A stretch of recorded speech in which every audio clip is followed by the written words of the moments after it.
வணக்கம் மக்களே. நம்மளுடைய தர்ஷா குப்தா பிக் பாஸ் ஹவுஸ்குள்ள என்ன பண்றாங்க அப்படின்னு பாத்தீங்கன்னா, அணில் தான் வாயாலே தனக்கு எடுத்துக்கிச்சு அப்படின்ற மாதிரி தான் பண்ணிட்டு இருக்காங்க.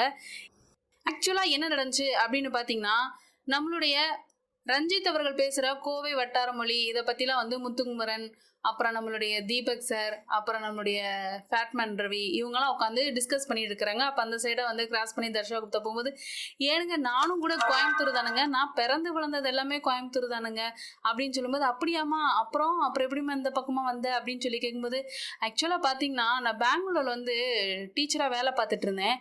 அப்போ கூட வேலை பார்க்குற டீச்சர்ஸ் எல்லாம் பார்த்தீங்கன்னா ப்ளவுஸ் எல்லாம் சூப்பராக போட்டு வருவாங்க.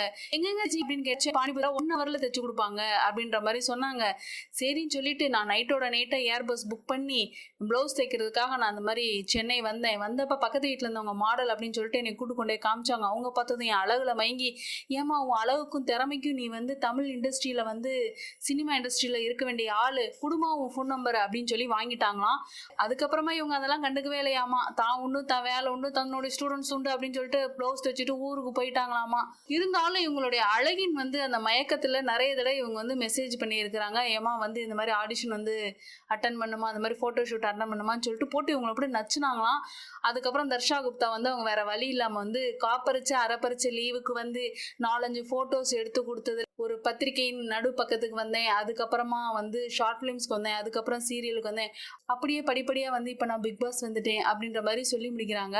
அதோட டாட்டூ அங்கிள் சொன்னாரு, ஸ்டார் சின்ன ஸ்டார்லேருந்து பெரிய ஸ்டார் போட்டே வந்தால் நம்மளும் பெரிய ஸ்டார் ஆயிடுவோம் அப்படின்ற மாதிரி சொன்னாரு. நானும் பார்த்தேன், அவர் காது ஃபுல்லாக தங்கத்தோட போட்டிருந்தாரா, ஒருவேளை உண்மையாக இருக்குமா அப்படின்னு சொல்லிட்டு நானும் டாட்டூலாம் குத்திக்கிட்டேன்.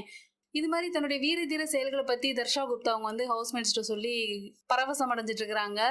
அவங்க பரவசத்திலேயே நவரசத்தை கலந்து நம்மளுடைய மக்கள் எல்லாம் மீம் கிரியேட் பண்ணி போட்டுட்டு இருக்காங்க. பயவுல ஆர்வ கோளாறுல இன்னும் என்னென்னலாம் பேச போகுது, என்னென்ன மேட்டர்லாம் வெளியில வரப்போகுது அப்படின்னு தெரியல. ஃபேட்மேன் ரவி இதெல்லாம் சைலண்டா கேட்டுட்டு நம்மளுடைய ஃபேட்மேன் ரவி என்ன தெரியுங்களா சொன்னாரு, சரி நீ சொல்ற கதையெல்லாம் ஓகே, ஆனா நீ சொல்ற கதைக்கும் உன்னுடைய சோசியல் மீடியா பேஜ் எல்லாம் பார்த்தா சம்மந்தம் இல்லாத மாதிரி இருக்குதே, அதுல வேற கதையால தெரியுது அப்படின்ற மாதிரி சொல்லி நக்கல் பண்றாரு. மத்தவங்களும் கேட்டியா ஃபேட்மேன் ரவி அவர்கள் பிடிச்சிட்டாங்க பாத்தியா அப்படின்னு சொல்லவும் Darsha Gupta okay I am surrender அப்படின்ற மாதிரி சரண்டர் ஆயிட்டாங்க. இது போன்ற பிக் பாஸ் சம்பந்தமான செய்திகளை தெரிந்து கொள்ள நம்மளோட சேனலோட தொடர்ந்து இணைந்திருங்க. மறக்காம இந்த சேனலை சப்ஸ்கிரைப் பண்ணுங்க, என்னோட வீடியோயும் லைக் பண்ணுங்க. உங்களுடைய சப்போர்ட் எனக்கு ரொம்ப தேவை. ஓகே ஃப்ரெண்ட்ஸ், மீண்டும் அடுத்த வீடியோல சந்திக்கலாம். பாய்.